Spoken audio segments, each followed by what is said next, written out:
Welcome to doctor Michael's music therapy channel. இன்றைய பதிவிலையும் early adulthood and growth என்ற தலைப்பில் சில செய்திகளை நம்ம பார்த்துக்கலாம். க்ரோத்ன்னு சொன்னால் நம்ம முன்னேற்றம், வளர்ச்சி அதை பற்றி தான் பேசிட்டு வரோம். ஆனால் comfort zone, fear free zone அப்படின்லாம் நம்ம பார்க்கும்பொழுது அடுத்தது என்ன, கம்ஃபர்ட் ஜோனுக்கு அப்புறம் அந்த வரிசையில் க்ரோத் ஜோன் வருது, லெர்னிங் ஜோன் அப்படிலாம் பார்க்குறோம். லேர்னிங் என்ன சொன்னால் வாழ்வின் எல்லா நாட்களிலும் கற்றல் நிகழ்கிறது அப்படின்னு வேற நம்ம பார்த்தோம். கற்றல் என்பது ஸ்கூலில் போய் பள்ளிக்கூடத்தில் படிக்கிறது மட்டும் இல்லை, ஈவன் அதர்வைஸ் நிறைய ஹோம் ஃப்ரண்ட்லேயோ, சோஷியல் இன்ட்ராக்ஷன்லேயோ, சொசைட்டிலேயோ நம்ம கற்றுக்க வேண்டிய விஷயங்கள் நிறைய இருக்குது அப்படின்னு. ஆனால் learning with regard to religious aspects, அதாவது ரிச்சுவல்ஸ், ப்ராக்டிசஸ் அப்படின்னு, ரிச்சுவல்ஸ்ன்னு சொன்னால் ப்ராக்டிசஸ் தான். ஸோ அந்த மாதிரி நம்ம நடத்தி கொள்ள வேண்டிய சில பழக்க வழக்கங்கள், அது என்னது, அது எப்படி சாங்க்டிட்டிக்கு எப்படி நம்ம தயார் பண்ணிக்கணும், சாங்க்டமில் என்னெல்லாம் நம்மளுக்கு வரும் அப்படின்னு பார்த்தா அதுலேயும் க்ரோத் இருக்கணும். அந்த க்ரோத் இருக்கணும், டெவலப்மெண்ட் இருக்கணும், கூடவே அங்கே ஒரு லெர்னிங் கிடைக்கும். Along with that we'll have to have some learning. அந்த learning என்ன சொன்னால் how to practice it, how to go for it, how to learn these things to practice. ரெண்டுமே இந்த ப்ராக்டிசஸை எப்படி நம்ம கற்றுட்ட பிறகு ரெண்டும் நம்மளுக்கு எப்படி பயன்படுத்திக்கிறது அப்படின்னு நம்ம பார்க்க முடியும். லெர்னிங் ஜோன், க்ரோத் ஜோன் அப்படிலாம் பார்க்கும்பொழுது இது கற்றல் ரிலேட்டட் டு சொசைட்டல் இன்டராக்ஷன்ஸ் அப்படி இருக்கணும். அதாவது இந்த சமுதாயத்தில் நாம் என்னென்ன இனிமையாக இருந்து வாழ்வதற்கு என்ன தேவைகள், அவை அனைத்தையும் நாம் கற்றுக்கொள்ள வேண்டும். அதே போல் அந்த அனைத்தையும் அப்படின்ற அந்த வார்த்தைக்கு நடுவில் ரிலிஜனும் ஒரு ரிலீஜியஸ் ப்ராக்டிஸனும் ஏற்புடையது தான்.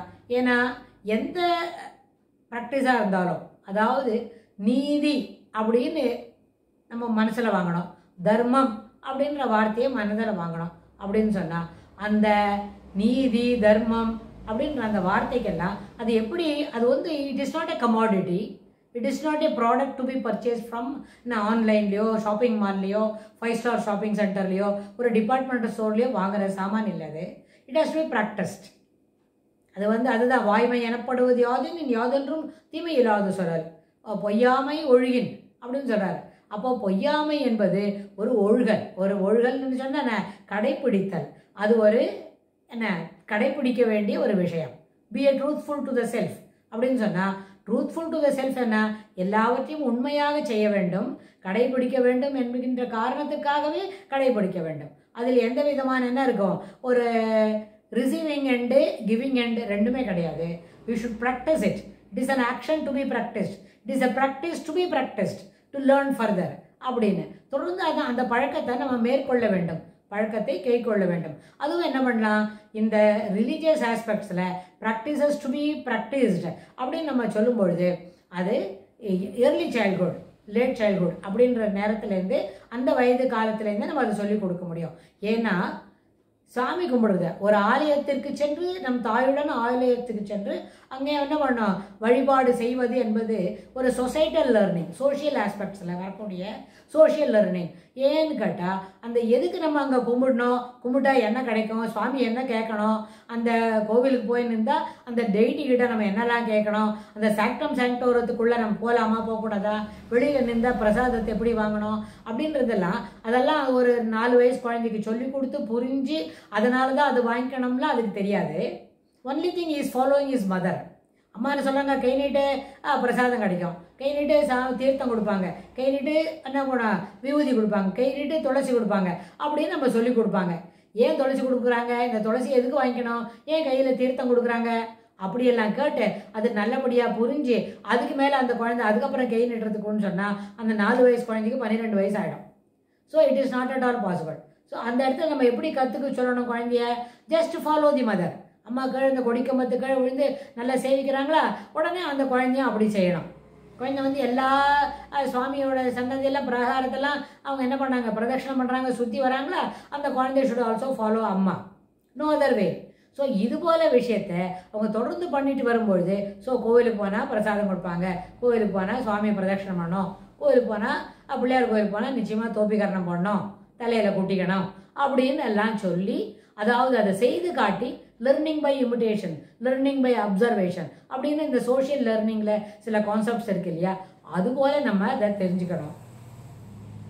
தெரிஞ்சிட்ட பிறகு over the period we are continue to do this, அதை தொடர்ந்து செய்துட்டு வரோம், தொடர்ந்து அதை அனுசரிக்கிறோம் அப்படின்னா அந்த நேரத்தில் அது என்ன பண்ணோம், ஒரு வயது தாண்டிடும். எர்லி சைல்ட்ஹுட்டில் ஆரம்பித்தது ஒரு பியூபர்ட்டி பீரியட்லையோ இல்லை எர்லி அடலசன்ஸ் பீரியடில் வந்து what it is, why should we practice it, what are all the benefits we'll be getting it, what are all the privileges we can avail by practicing these methods அப்படின்னு practicing these practices அப்படின்னு நம்ம தெரிஞ்சிக்க முடியும்னு சொன்னால் அது வரைக்கும் ஒரு 4 வயது முதல் 18 வயது வரைக்கும் என்ன செய்யணும், இது அத்தனையும் நம்ம தொடர்ந்து ப்ராக்டிஸ் பண்ணணும். ஏன்னு கேட்டால் நம்ம அம்மா பண்ணுறாங்க, நம்ம பாட்டி பண்ணுறாங்க, நம்ம அப்பா கோயிலுக்கு போனால் இப்படியே தான் செய்கிறாரு, நம்ம தாத்தா இன்னும் கூட கொஞ்ச நேரம் கோவில்லையே உட்காந்துட்டு வராரு. ஸோ அதனால் இதை நம்மளும் ப்ராக்டிஸ் பண்ணணும். Without any questioning we should adhere to those practices அப்படின்னு நம்ம புரிஞ்சுக்கிட்டாக்க அந்த நேரத்தில் அந்த 17-18வது வயசில் எதுவும் டவுட் இருந்ததுன்னா நம்ம தாத்தாவே கட்டு தெரிஞ்சுக்கலாம். We do not go to an outsider. This is not at all required. You can speak to our grandfather and ask for it. அதிலே கேட்டு தெரிஞ்சுக்கலாம், என்ன தாத்தா இதெல்லாம் பண்ணுறோமே, இதனால் பண்ணினா என்ன கிடைக்கும், எதுக்கு பண்ணணும், why should we do it, why should not we do it, இது ஏன் நம்ம செய்யாமல் இருக்கணும் அப்படின்னு கூட நம்ம கேட்டு தெரிஞ்சுக்க முடியும். ஸோ அதனால் இந்த ரிலீஜியஸ் ப்ராக்டிசஸ் இருந்தாலும் அதுவும் லேர்னிங் பை அப்சர்வேஷன் என்ற கான்செப்டில் லேர்னிங் ஜோன் அப்படின்னு அந்த பெரிய ஜோனுக்குள்ளே கொஞ்சம் ரிலீஜியன் கூட வரும். ரிலிஜன் ஏன்னா இட் இஸ் அ ப்ராக்டிஸ், சனாத்தனமாக தொடர்ந்து நம்ம ப்ராக்டிஸ் பண்ணிட்டு இருக்கிறோம். நம்ம அப்பா பண்ணுறாங்க, தாத்தா பண்ணுறாங்க, அவங்க அப்பா தாத்தா எல்லாமே கூட பண்ணியிருப்பாங்க, நம்ம பாட்டி பண்ணுறாங்க, நம்ம அம்மா கூட இதை ஃபாலோ பண்ணுறாங்க. So we are also suppose to follow it, we should follow the suit அப்படின்னு சொன்னால் பெரியவங்களாம் என்ன செய்கிறாங்களோ அதை நாமும் செய்யணும் என்கின்ற அந்த பழக்கத்தை வளர்த்துட்டா இந்த மாதிரி ரிலீஜியஸ் ப்ராக்டிஸ் கூட எப்படி வருது, சோஷியல் லேர்னிங் என்ற ஆஸ்பெக்டில் வருது. சில நேரத்தில் நம்ம அம்மா வரல கோவிலுக்கு, பாட்டி மாத்திரம் தான் வராங்க அப்படின்னா பாட்டியால் முடியலன்னா போய் அங்கே இருக்கிற ஒரு இளைப்பாற இடத்துல உட்காந்துருப்பாங்கன்னா கொஞ்சம் நீ போய் பிரதட்சணம் பண்ணிட்டு வா அப்படின்னா பாட்டி அங்கேயே உட்காந்துருப்பாங்க. ஆன் ஆர் பிஹாஃப் வீட்டு இன்னும் கோவிலுக்கு நிறைய பேர் வந்திருப்பாங்கன்னு சொன்னால் அந்த வழிபாடுற நேரத்தில் வழிபாடு செய்யும் பொழுது என்ன பண்ணிட்டு வருவோம், ஒரு 4-5 பிரதட்சணம் பண்ணிட்டு வருவோம். ஏன்னா நம்மளுக்கு சப்போர்ட், மாரல் சப்போர்ட்டுக்கு பாட்டி வந்திருக்காங்க. பட் பாட்டி is sitting in a place, we'll have to take the அந்த மேண்டலை நம்ம எடுத்துக்கிட்டு போய் ப்ராக்டிஸ் பண்ணிவிட்டு, அதாவது பிரதட்சணம் பண்ணிவிட்டு பிரசாதம் கொடுத்தா வாங்கிட்டு அதை பாட்டிக்கு ஒரு துளி கொண்டு வந்து கொடுத்துட்டு வரணும். பிரசாதம் என்ன சொன்னால் இட் ஷுட் பி ஷேர்டு அப்படின்ற அந்த கான்செப்டும் இதே ஐடியாவில், அதாவது சோஷியல் லேர்னிங் என்ற கான்செப்டில் வருது. ஸோ இதுக்கப்புறம் இதே ஆஸ்பெக்டில் என்னெல்லாம் ரிலீஜியஸ் ப்ராக்டிஸ் இருக்குது, அதை எப்படியெல்லாம் நம்ம கற்றுக்கணும் அப்படின்ற வரப்போகிற பகுதியில பார்க்கலாம். தேங்க்ஸ் ஃபார் வாட்சிங்.